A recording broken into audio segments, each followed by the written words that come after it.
So magandang buhay ka, sorpresa. Ang mga buyer ko today ay galing pa ng Quezon City. Novaliches sila, ma'am. Ano ko dyan, ma'am? Familiar ako sa lugar nyo. Nag-graduate po ako Fairview Elementary School. O, taga Fairview, mga taga Lagro dyan. Nag-high school ako sa Lagro. So, eto na po yung ating... Ayan na, sir. So, eto na po ang ating Pasinaya Homes, ang pinakamurang pasok kay 4PH program. So, minimum wage earner po, makaka-avail na tayo ng Pasinaya Homes. So, dito tayo, ma'am, sa number 40. So, pasok kayo, ma'am. Lahat po ng makikita, yan po ang ating makukuha sa turnover unit. Yung front area natin, ma'am, is 1.5 meter po yan. Ito, ma'am, yung Meralco natin. Meralco at tubig. Included po yan sa 10,000 na babayaran natin. Tapos, walang hidden charges, walang down payment, walang equity.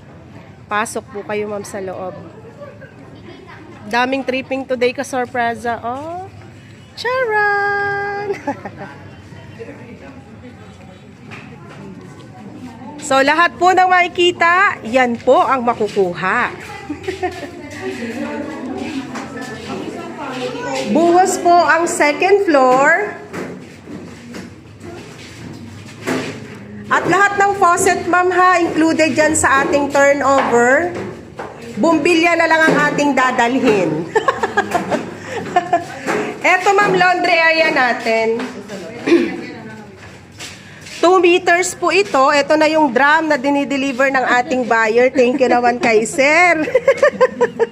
Hanggang dito yan, ma'am. Hanggang dito.